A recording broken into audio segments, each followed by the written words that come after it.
Wafalme wa Pili, chapter number 4, tunaanzia verse number 1. A certain woman of the wives of the sons of the prophets cried out to Elisha, saying, your servant, my husband, is dead, and you know that your servant feared the Lord. And the creditor is coming to take my 2 sons to be his slaves. Verse number 2. So Elisha said unto her, what shall I do for you? Tell me, what do you have in the house? And she said, your maidservant has nothing in the house but a jar of oil. Then he said, go borrow vessels from everywhere, from all your neighbors, empty vessels. Do not gather just a few. And when you have come in, you shall shut the door behind you and your sons. Then pour it into all those vessels and set aside the full ones. So she went from him and shut the door behind her and her sons, who brought the vessels to her, and she poured it out. Now it came to pass, when the vessels were full, that she said to her son, bring me another vessel. And he said to her, there is not another vessel. So the oil ceased. Then she came and told the man of God, and he said, go sell the oil and pay your debt, and you and your sons live on. The rest. Baba, katika jina la Yesu Kristo, tunataka kukushukuru, kukuinua. Tunalibariki jina lako. Tunasema unastahili. Hakuna mwingine aliye kama wewe. Utamguza huyo kaka, utamguza huyo dada. Bwana, unaenda kutuondolea mizigo yote. Tumalizie stress. Utambariki huyu mpendwa kupitia neno lako. Ni kwa maana imeandikwa, neno lako halitawahi kurudia bure, lakini lazima litayakamilisha makusudi ulio ya kusudia wakati ulilituma. Makusudi ya uponyaji, makusudi ya kumweka mtu huru, makusudi ya kumuokoa mtu. Baba, tunakutarajia katika maisha yetu individually and personally, na pia tunakutarajia collectively as a church, and also collectively as a family, collectively as a fellowship. We just want to thank you, praise you, and honor you for what you're doing and what you will do. Wash us by the blood of Jesus Christ. Wash us internally and outwardly for the glory of your holy name. We bind Satan, render him powerless, cast him out, paralyze his powers, nullify his operations, immobilize his motion. Father, we want to pray that the glory of the living God shall manifest in our lives. We want to thank you because of the promises of God, which are yea and amen. That which you have promised, you're going to fulfill it. For you're not a man that you should lie, and you're not a son of man that you should repent. Have you promised, and will you not fulfill it? We want to bless your holy name for the gift of life. And we want to thank you because of eternal life that has become possible through the person of Jesus Christ, our Savior. We love you today. We love you yesterday. We love you tomorrow. We love you forever. From the rising of the sun to the going down of the same, your name shall be feared and reverenced among the nations. We want to thank you because our coming in is blessed. We want to thank you because our going out is blessed. And we want to thank you because our enemies that come against us in one way, they shall flee and be scattered in 7 ways. We want to thank you for the promise of God that says we shall be above only and not beneath. And we want to thank you because the Bible says, call upon me in the day of trouble, and I will answer you and show you great and mighty things that you know nothing about, and you will glorify me. Father, we want to thank you because of the job opportunities which are coming up for your people. We want to thank you because of the openings and opportunities. We want to thank you for the chances and vacancies. And we want to thank you for them that are in business.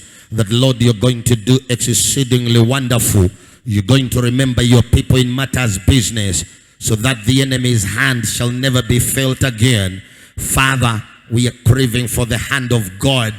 Now that the hand of the enemy has done whatever he deemed good to do, Lord, it is a season for the hand of God to manifest in our lives.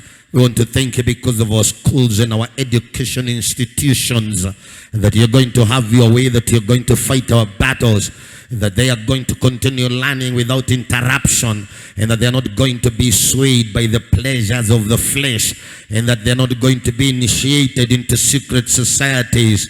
Father, we are pleading the blood of Jesus Christ in schools, colleges, and universities. Protect the teachers, the non-teaching staff. Protect the students. Father, revive the universities.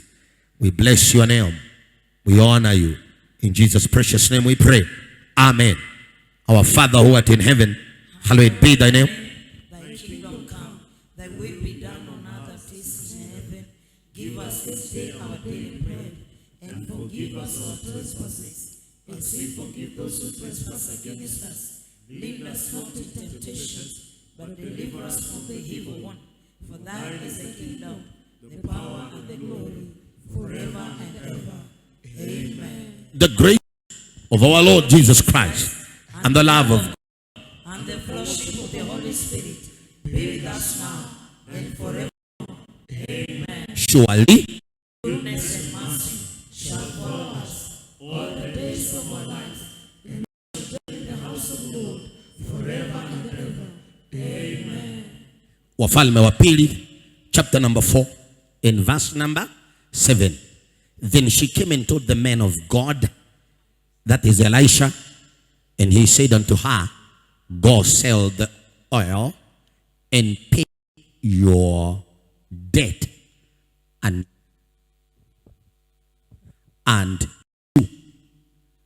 and your sons live on the rest. Narudia tena. Then she came and told the man of God, and he said, go sell the oil and pay your debt, and you and your sons live on the rest.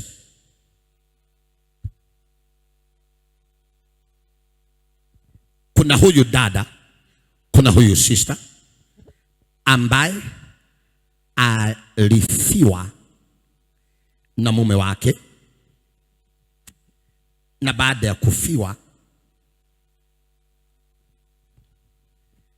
ikawa kuna deni ambalo mzee alikuwa amechukua, na akawa ana service the loan, but mama baada ya kuachwa kivyake kama mjane alilemewa kuservice the Lord. Baba, katika jina la Yesu Kristo, ninaomba ukamsaidie mtu ambaye kulipa loan imeanza kusumbua na imeanza kuwa critical to the extent ya demand letter. Mtu ambaye alikuwa analipa loan vizuri, lakini due to unavoidable circumstances, loan, deni inashindikana kulipwa kama vile agreement ilikuwa imesema, na inaanza kuwa na penalties, inaanza kuwa na arrears, na wenye kukopesha wameanza kuthreaten.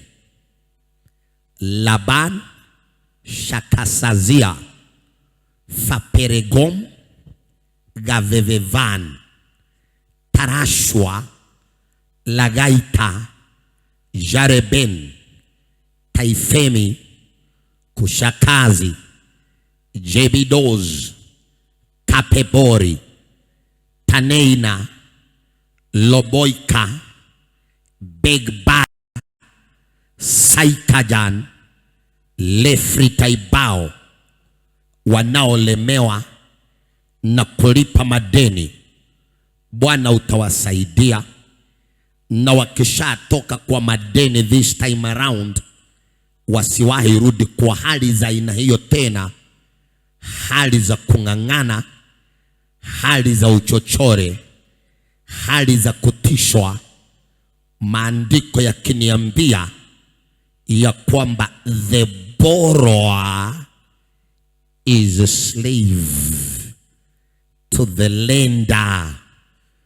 Father, deliver us from the slavery and the bondage of borrowing and a debt and overdraft for the glory of your holy name. Somebody under the sound of my voice, if you have taken in that prayer, somebody shout, hallelujah. Hallelujah. Hallelujah. Hallelujah. Hallelujah. Hallelujah. Hallelujah. Hallelujah. Hallelujah. Hallelujah. Hallelujah. Mama hatujui kama alikuwa hana income. Hatujui alikuwa anafanya kazi gani. Ni mama ambaye alibarikiwa na vijana wawili only, na hawakuwa wadogo sana. Ni vijana ambao most likely walikuwa around 18 kwenda juu, na ndio maana wanachukuliwa na bank waende wakafanya kazi, alafu ile pesa ambao wanafanyia kazi haikuji kwa mama, inaenda direct kwa account ya watu wa benki. Unafanya kazi, hakuna pesa inakuja kwako, inaenda kwa wengine, inaenda kwa ulevi, inaenda kwa dawa, inaenda kwa matibabu, inaenda kwa fine, inaenda na waganga, inaenda na wezi. Pesa iko ndio, lakini hauipati, inaenda kwingine. And that has been somebody's life. Such a trend and such a pattern, let it be broken in the name of Jesus.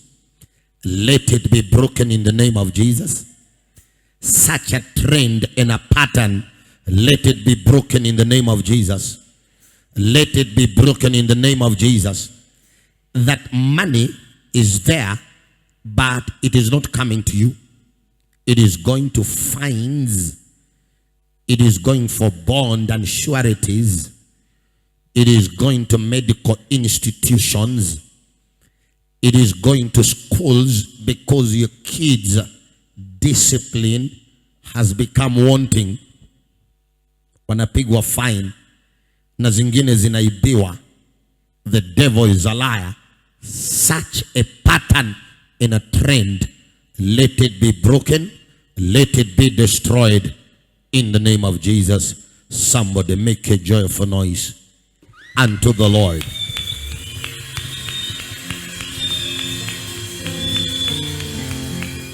Thank you, Lord. Mama alipoona watu wa benki hawasikii, alifuruliza akaenda kwa Elisha na akamwambia, kama vile ujuavyo, marehemu mume wangu alikuwa ni mcha Mungu. Kunazo hela alichukua. Biblia haijatuambia alifanya nini nazo. Shida ikitokea, usianze kukimbilia kuuliza maswali mengi. Sort out the problem na baadaye uulize maswali. Huwezi ukapata mtu ambaye anazama kwa maji na uanze kumuuliza, sasa hapa ulikuwa unafanya nini? Mtoe kwa maji, baadaye uliza maswali.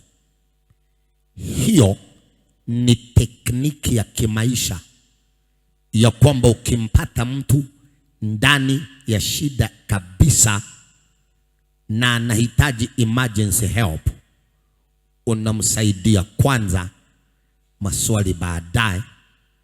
Usije ukakatalia kwa maswali na kuharibike zaidi mahali ambapo time is of essence.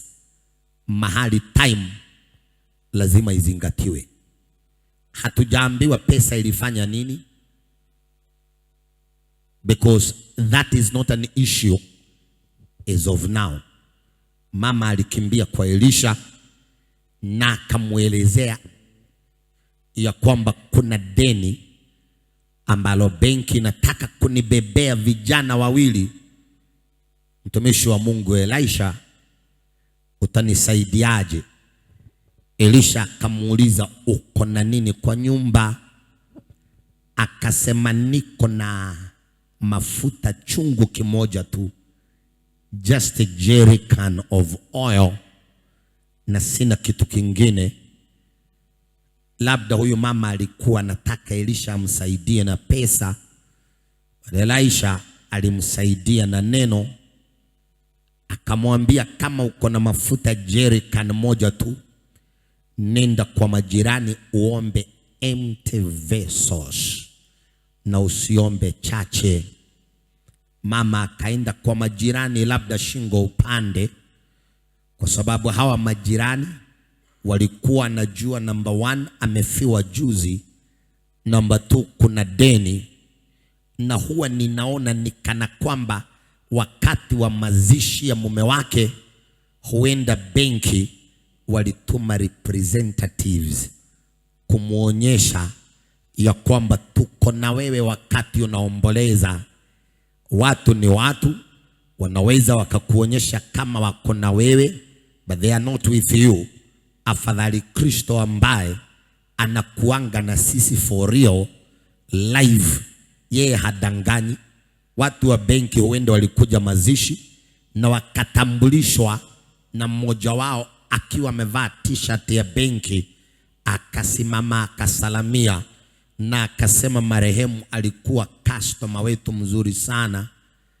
Sasa after mwezi hivi au miezi miwili, watu wa benki waliambia mama, we just need our money, na kama hauna, vijana wako wawili tunaenda na wao wafanye kazi kwa sababu ya hilo deni, na watafanya kazi miaka kadhaa so that we can recover our money. Labda miaka 3, miaka 5, miaka 6, vijana wa mama wanafanya kazi, mshahara haingii kwa akaunti yao, inaingia akaunti ya watu wa benki waweze kujilipa na ili mama awe huru. Sasa mama akaripoti yote kwa Elisha. Elisha akamwambia, nenda kwa majirani uombe mitungi. Akaenda akaomba mitungi, akajaza kwa nyumba. Alikuwa ameambiwa akishaleta empty containers, achukue mafuta ile kidogo ya jerrycan, amwage kwenye hivyo vyombo ambavyo ameleta. Hivyo ndivyo alifanya. Akamwagilia mafuta, zikaanza kujaa. Akapigwa na mshangao mama. Vijana wake wakashikwa na hamaki, wakishindwa ni nini kinaendelea. muujiza ukaanza kutendeka in the family in the name of Jesus Christ. Bwana hakufufua mume wa huyo mama, lakini alikuja akafanya another miracle.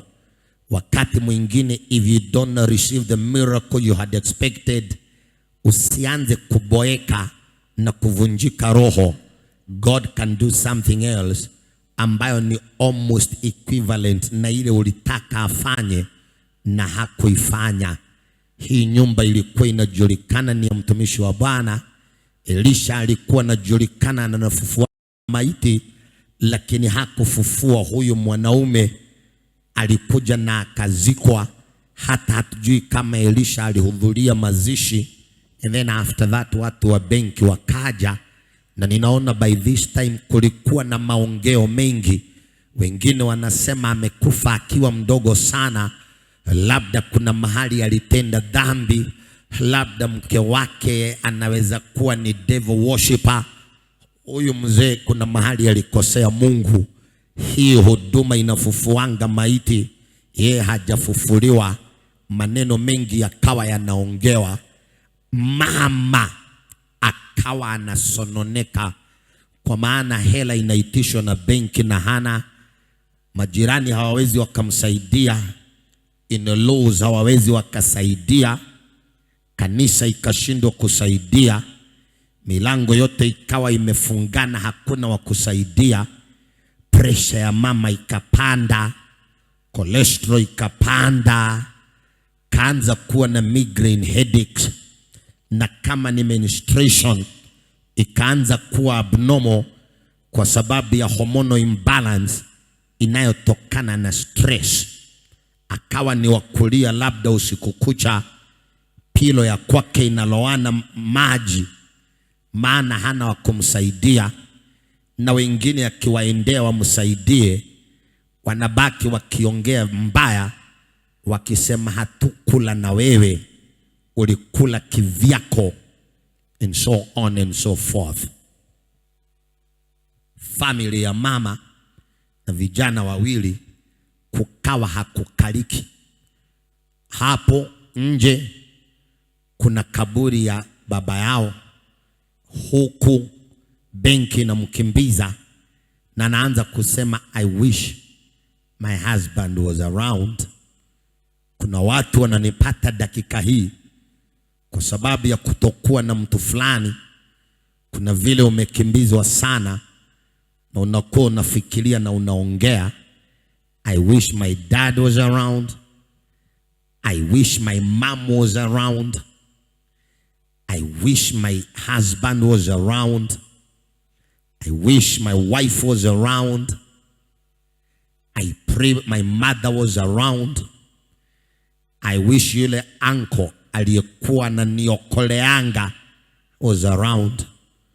My brother, it is normal and natural for you to wish somebody somewhere was around, but because they are not there, hiyo gap yao, there is a Jesus who is around, and he is going to do exceedingly abundantly above all that you think or pray, according to his mighty power that is at work within us. Wacha kusema I wish fulani was around. Mungu anataka ujue yeye mwenyewe he is around, na atafanya jambo, atafanya kitu, atafanya maajabu. They may not be around, but your God is around, so much alive and kicking, ready to execute righteousness in your life. God is around where nobody else is around. If we are together, pigie Bwana Yesu makofi mazuri.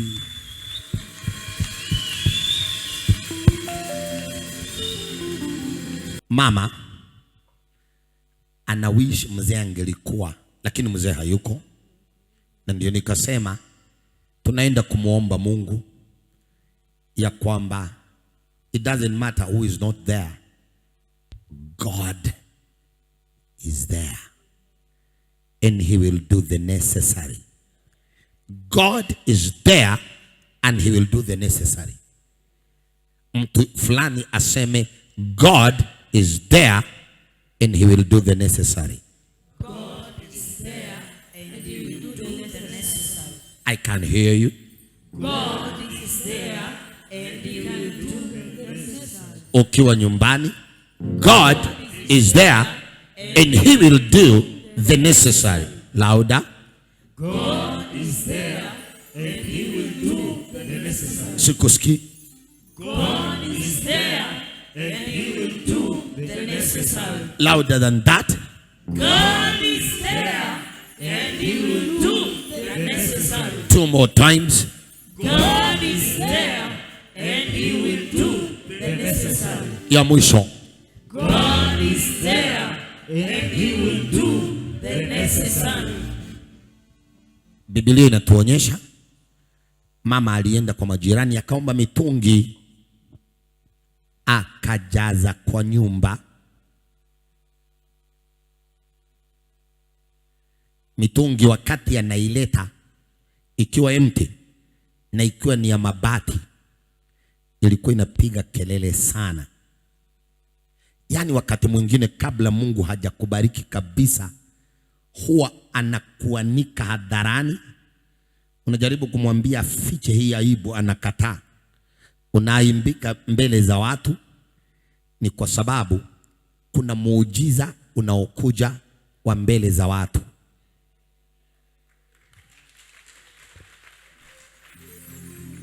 Mitungi ikiwa empty ilipiga kelele. Anajaribu kuiendesha taratibu, lakini inaenda ikipiga kelele, ikitangaza umasikini wako, that you are a beggar, that you are just about to be auctioned of your children, that your situation has not improved but it is becoming worse. Mama by the time anafikisha mitungi, na wenye kumpatia mitungi empty ni majirani. Kuna wale walimpatia ile imechakaa na wanamuuliza ni ya nini. Sijui alikuwa anawaambia ni ya nini majirani, na wakabaki wakimsengenya.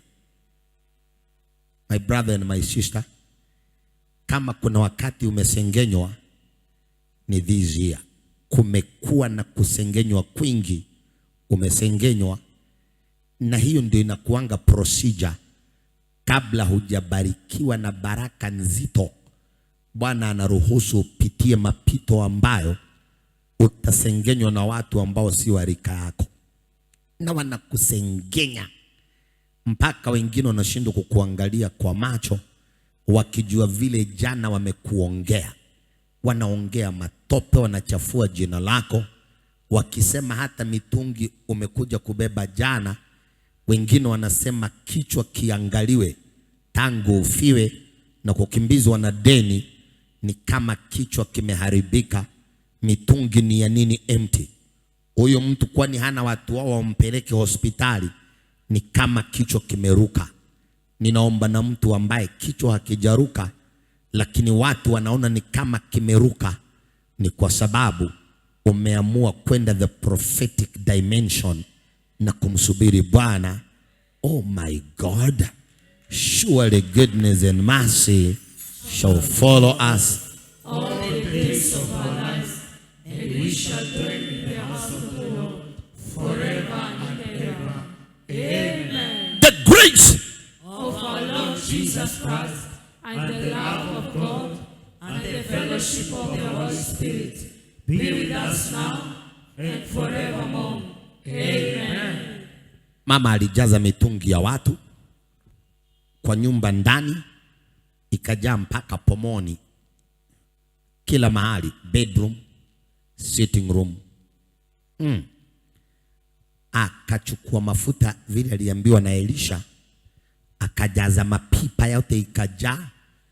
Yeye na mwanawe wa kwanza na wa pili wakaangaliana with a smile ya kwamba at least God has done something. Hawa ni watu ambao walikuwa hawajacheka, walikuwa hawajafurahi for a long time. Tangu wafiwe kicheko kilipotea anga. tangu wafiwe tabasamu iliendanga, tangu wafiwe enthusiasm, ile kusikia raha, jubilation, ile nasikia I'm so happy, hiyo yote ilipoteanga.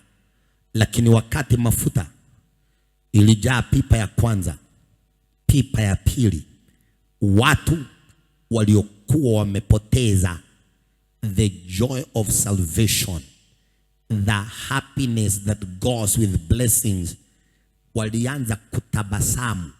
Mama uso wake ukafunguka, akaanza kufurahi. Kijana yake firstborn sura ikabadilika, akaanza kufurahi. Secondborn pia ungelimwangalia sura, alikuwa amevaa smile from year to year, amefungua kinywa chake because of what the Lord had done. Walikuwa wamepoteza furaha na walikuwa wanaenda miezi kadhaa bila kuwa na furaha yoyote. Hawana raha, hawana amani, ni kukimbizwa, ni kuhangaishwa, ni kufurushwa, ni demand letter, ni kutishatishwa. Lakini after many months za kukaa na huzuni, suddenly the Lord turned their mourning into dancing. Mafuta yamejaa kwa nyumba, mapipa yamejaa mafuta. Akakimbia kwa Elisha kumwambia what had happened. Elisha akamwambia aende auze, alipe deni, na kwa sababu ile pesa itapatikana ni nyingi, ile pesa ya up and above waendelee kujimudu nayo. Na ikawa wameshinda hiyo problem ya auctioneers. Lakini watu ambao walikuwa hawajafurahi for a long time, Bwana aliwapatia furaha. Tunaenda kuomba. Wewe ambaye kwa muda fulani hujakuwa na furaha, kwa vile mambo yamekuwa yakienda sege mnege, Bwana anaenda kukupatia furaha. Kuna wale furaha inakuja leo, kuna wale inakuja kesho, kuna wale itatokana na kazi, kuna wale itatokana na pesa, kuna wale itatokana na ndoa, kuna wale itatokana na kuconceive, kuna wale itatokana kutokana na mambo ya visa, kuna wale watapata invitation kali. I don't know what God wants to do, lakini believe you me, furaha ambayo ulipotezanga, kukuona ukiwa na furaha genuine, umekaa kwa muda, kwa maana mambo hayajaenda vizuri, Bwana atatenda kitu na utafurahi. Sio ile cosmetic. Unajua kama unatrainiwa kuwa front office, huu unatrainiwa lazima uwe na smile. Kama wewe unafanya kazi kwa ndege, wale wanaitwa hostess, air hostess, hata kama umetoka kupigwa na mumeo asubuhi, umetrainiwa unaposerve wateja unavaa smile.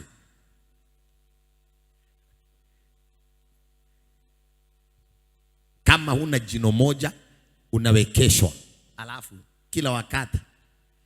Mimi ninaonanga hawa watu hata labda wakilala akiwa na ngorota,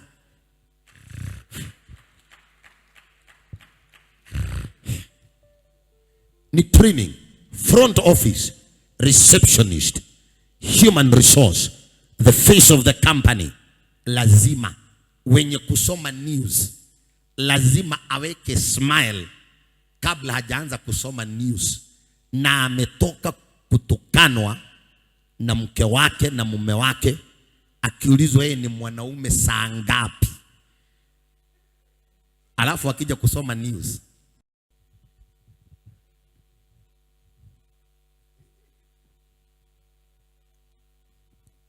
hiyo ndio inaitangwa cosmetic, superficial, si genuine. Mama wa Wafalme wa Pili chapter number 4 alikuwa hajafurahi kwa muda mrefu, almost like 1 year, miezi 6, miezi 8 thereabout. Lakini Mungu alifanya kitu. Mama na firstborn na secondborn wakafurahi, ile genuine. Wanaangalia mafuta, yani Bwana atakutendea kitu, unaangalia na unakuwa ni wa kucheka. Hata watu watakuuliza, you seem to be very happy, has something happened? Wacha ili ya kutrainiwa ya receptionist yako itakuwa zaidi. You're going to beam with joy. We, simama, weka mikono juu. Baba, katika jina la Yesu Kristo, ninaomba na everybody under the sound of my voice, mtu ambaye kwa muda sasa hajawahi kuwa na furaha, wengine ni kwa ajili ya magonjwa na wengine ni kwa sababu ya relationship ambayo haijakuwa ikienda sawa, wengine walikuja wakafiwa na wengine wakawa diagnosed na magonjwa fulani. My Father and my Redeemer, ninaomba na mtu popote alipo dakika hii, yuko Afrika, yuko Amerika, yuko Asia, yuko Australia, yuko Europe, wewe ambao unampenda Kristo na hujakuwa na furaha sasa kwa muda mrefu, mpaka sura yako inaanza kukunjana, maana umekuwa perennially disturbed, nimekuja kutabiri today ya kwamba Bwana anaenda kukupatia furaha. Hiyo furaha iliyotowekanga, hiyo amani iliyotoweka, hiyo kufurahi iliyotoweka, Bwana anasema anairudisha. Mimi sijui Bwana atakutendea nini, lakini believe you me, the joy of salvation, the joy of victory, the joy of restoration, the joy of forgiveness, the joy of prosperity, the joy of conquering, the joy of a testimony. Hayo ndiyo mambo Bwana anatenda. Baba, katika jina la Yesu Kristo, ninakushukuru, ninakuinua kwa ajili ya everybody under the sound of my voice. Furaha iliyopotea kwa ajili ya kufiwa, furaha iliyopotea baada ya kuibiwa, furaha iliyopotea baada ya kugundua mpango wa kando, furaha iliyopotea baada ya pesa kupotea, furaha iliyopotea baada ya kusalitiwa. Bwana amenituma nitabiri, anairudisha furaha, anairudisha furaha, anairudisha furaha, anairudisha furaha, anairudisha furaha, anairudisha furaha, anairudisha amani, anairudisha raha, anarudisha raha, anarudisha furaha. If you believe it, shout Jesus.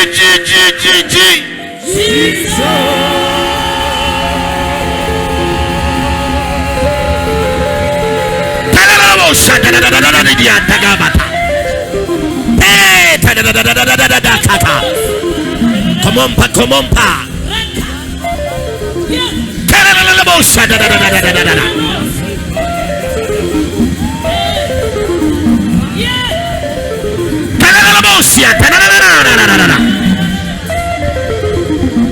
Watu wananena kwa lugha.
In Jesus' name we pray. Mikono juu. Thank you Jesus. 1, 2. Thank you Jesus.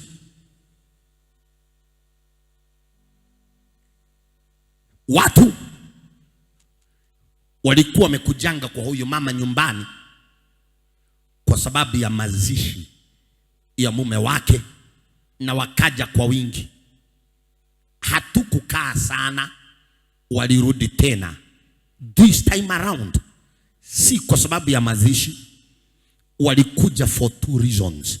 One, kuona the miracle ya mafuta, and number 2, kununua mafuta. Kuna vile watu waliongea mambo yako for some negative reason.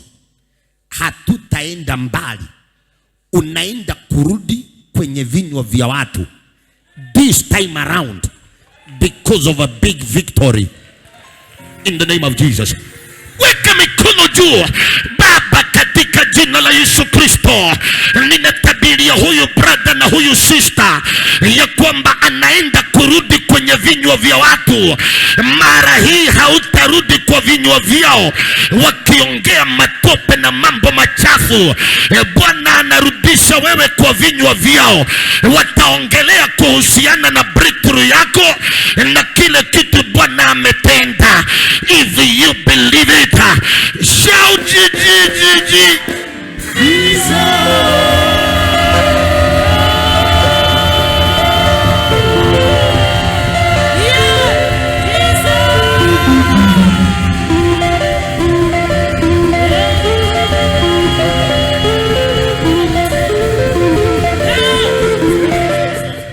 unarudi kwa vinywa vya watu for a good reason.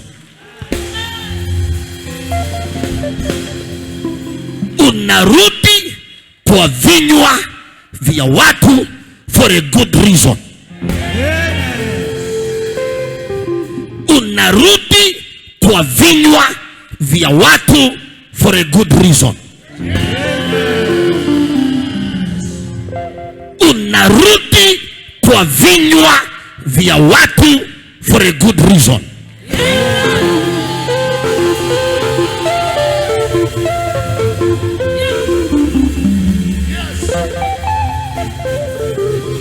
Nataka uzunguke ukipatia watu high five, ukiwaambia unarudi kwa vinywa vya watu.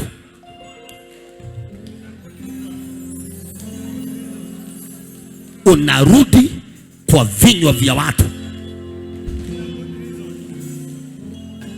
Unarudi kwa vinywa vya watu. Unarudi kwa vinywa vya watu. Unarudi kwa vinywa vya watu. Ondoeni hivi viti vya mbele. Watu wote njoni huko mbele na weke mikono juu. Ukifika hapa mbele, mikono unaweka juu. Unarudi kwa vinywa vya watu. Unarudi kwa vinywa vya watu. Unarudi kwa vinywa vya watu. Unarudi kwa vinywa vya watu. Ukifika mbele unabeba mikono juu. Najua hamwezi toshea, lakini we tafuta mahali huko kona katikati, fanya haraka. Unarudi kwa vinywa vya watu. Unarudi kwa vinywa vya watu. Unarudi kwa vinywa vya watu. Unarudi kwa vinywa vya watu. Unarudi kwa vinywa vya watu. Unarudi kwa vinywa vya watu. Unarudi kwa vinywa vya watu for a good reason. Weka mikono juu. Wale ambao wanakuja continue coming. Ukuje ujaze hapa mbele au pembeni. The rest of us mikono juu. Nyumbani mikono juu. Or wherever you're catching up with us. Kila mtu sema ninarudi kwa vinywa vya watu. For a good reason.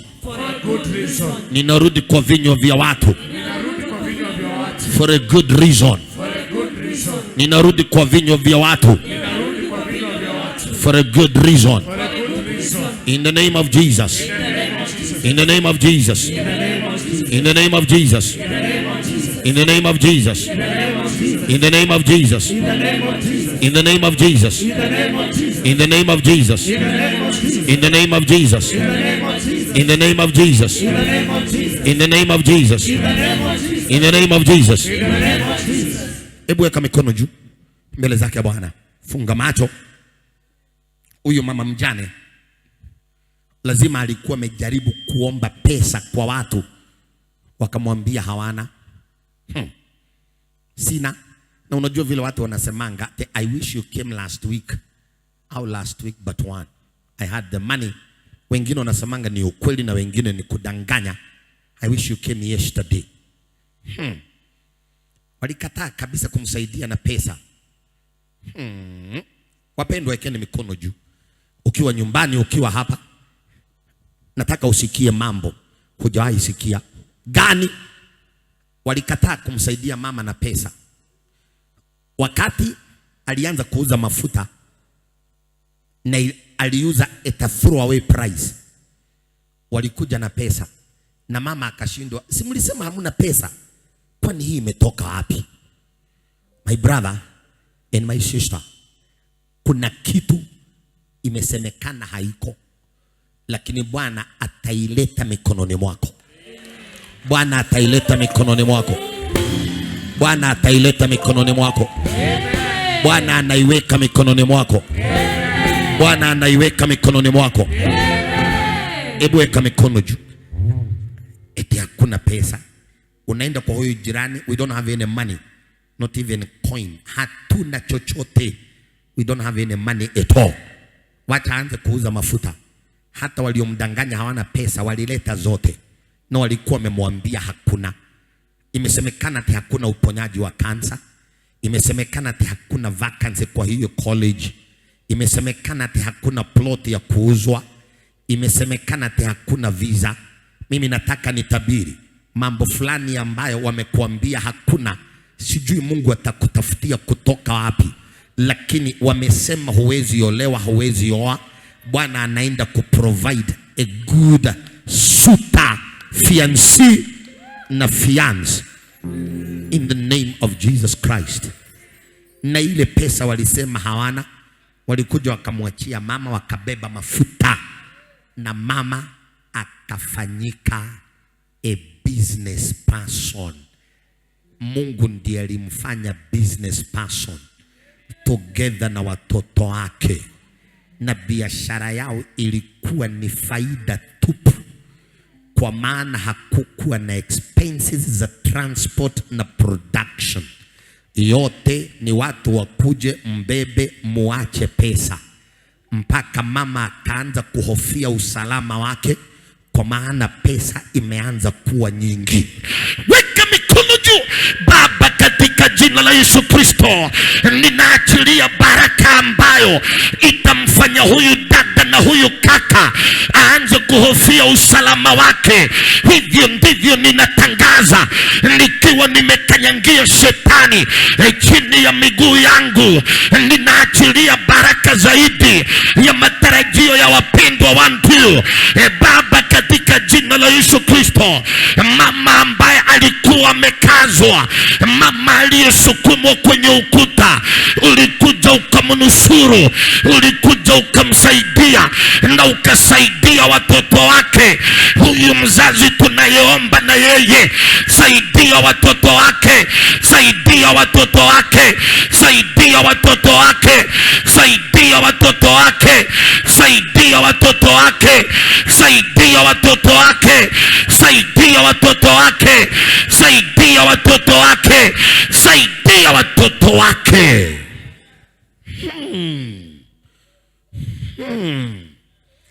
My God, saidia watoto wa mwenye haki, saidia watoto, komboa watoto wa mwenye haki, ponya watoto wa mwenye haki, peana kazi kwa mtoto wa mwenye haki, peana ndoa kwa mtoto wa mwenye haki, peana baraka kwa watoto wa wenye haki, peana anointing kwa mtoto wa mwenye haki.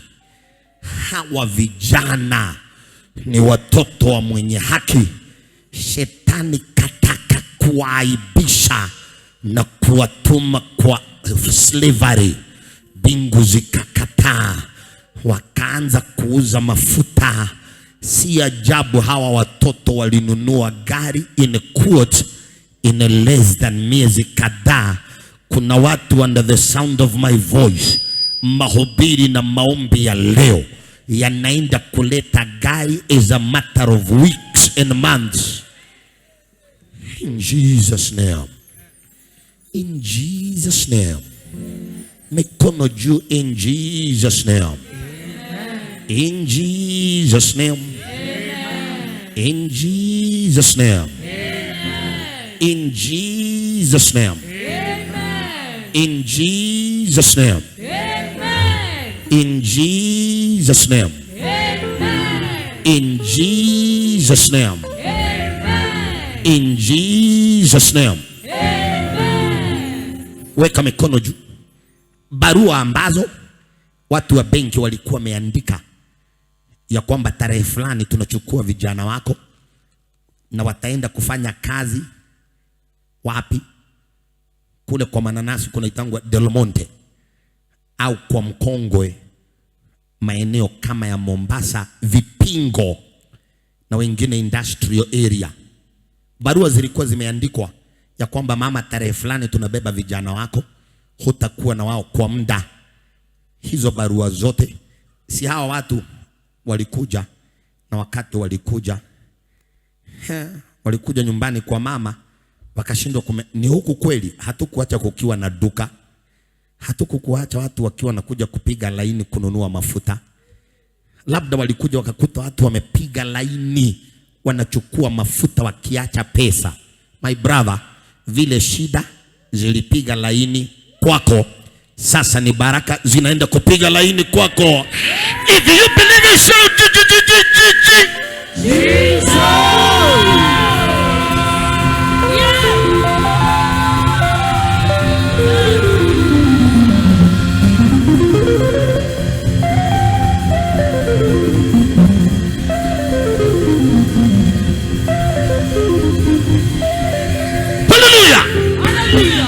Mikono tunainua juu, tuko karibu kumaliza.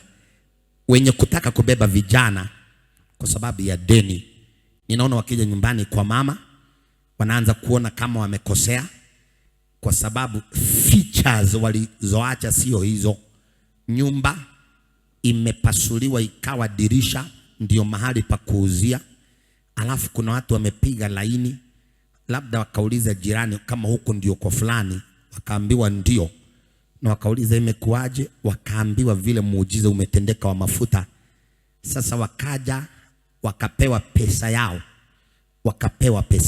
Hawa watu wanaokudai ati na wanajua hauna pesa, na kuambia hatuendi mbali, unaenda kuwapatia pesa yao yote. Unaenda kuwapatia pesa yao. Ati pesa yenu ndio hii. Pesa yenu ilikuwa ni ngapi? Ndio hii. Yani Mungu atakuwa ameprovide na utawapatia pesa yao. Aliye mbele yako mguze kwa bega, mwambie utawapatia pesa yao. Yote. In the name of Jesus. Mwambie Bwana anakupatia pesa yao. Ili wapatie pesa yao. Unaenda kuwapatia pesa yao. Walidhania huwezi kuwa nayo. Unaenda kuwapatia pesa yao. Weka mikono juu, sema ninaenda kuwapatia pesa yao. Ninaenda kuwapatia pesa yao. Yote. In the name of Jesus. In the name of Jesus. In the name of Jesus. In the name of Jesus. Ebu weka mikono juu. Tunapoenda kumaliza, mimi huwa nafikiria walipopewa pesa yao na wakaona vile mafuta inauzwa cheap, huenda walitoa kidogo hiyo yao wakamrudishia mama wakitaka mafuta. That is not a distant possibility.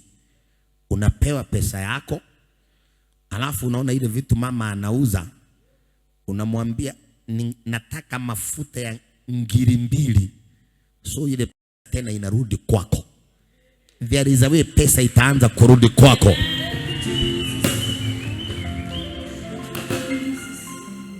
Na hiyo kutishwa na watu wa benki ikaisha tu namna hiyo. Mimi sijui nani amekuwa akikutisha, lakini kutishwa na peana wiki 2, zikienda sana 3 hakutakuwa na kutishwa tena. Bwana kuna kitu atakuwa amefanya, hautakuwa unatishwa na mtu tena. Hautatishwa tena. Hautatishwa tena. Hautatishwa tena. Sukuma mtu aliye mbele, mwambie hautatishwa tena. Hautatishwa tena. Sukuma mwingine, mwambie hautatishwa tena. Hautatishwa tena. Hautatishwa tena. Tuweke mikono juu everybody. Baba, katika jina la Yesu Kristo, aliyeko hapa, aliyeko mbali, utambariki. Tunapoomba maombi ya kuokoka wote, si ati hatujaokoka, but just to be on the right side of salvation. Mtu aseme Bwana Yesu niokoe. Bwana Yesu niokoe. Nisamehe dhambi. Nisamehe dhambi. Nioshe kwa damu yako. Nioshe kwa damu yako. Andika jina langu. Andika jina langu kwa kitabu cha uzima. Kwa kitabu cha uzima. Nimeokoka. Nimeokoka milele na milele. milele na milele. Mahubiri ya leo. Mahubiri ya leo. Unabii wa leo. Unabii wa leo. Sadaka za leo. Sadaka za leo. Kila kitu tumefanya leo. Kila kitu tumefanya leo. Nitarudi huku tena. Nitarudi huku tena. Na testimony. Na testimony. Mama mjane. Mama mjane alikimbia kwa Elisha. Elisha kumwambia vile anakimbizwa. Na wenye kumdai. Alirudi tena kwa Elisha. Kumwambia nyumba kumejaa mafuta. Elisha akamwambia nenda uuze. Ulipe madeni. Na hiyo pesa ingine ya juu muendelee na nyumba yako. Ebu wekeni mikono mbele zake Bwana. Sijui kama unajua umesema nini. Elisha alisema uende uuze mafuta, ulipe madeni na hiyo pesa ya juu, kumaanisha Mungu hata kupatia ya kulipa madeni tu. Kuna pesa ya juu, na huenda hii ya juu ndiyo nyingi. Kuna pesa ya juu. Kuna pesa ya juu. Kuna baraka ya juu. Kuna favor ya juu. Hautapata exactly what you are looking for. Utapata zaidi ya kile unataka. Weka mikono juu, sema ninaomba. Ikiwezekana Jehova, hiyo ya juu iwe hata ndiyo nyingi kuliko ile ninahitaji. In Jesus name. Ninapokutolea sadaka, nimechokoza nyuki. Nimechokoza baraka. Nimechokoza pesa. Nimechokoza miujiza. In Jesus name. Amen. The grace of our Lord Jesus Christ and the love of God and the fellowship of the Holy Spirit be with us now and forevermore. Amen. Surely Goodness and mercy shall follow us all the days of our lives, and we shall dwell in the house of the Lord forever and ever. Amen. is done. Masaika Yesu.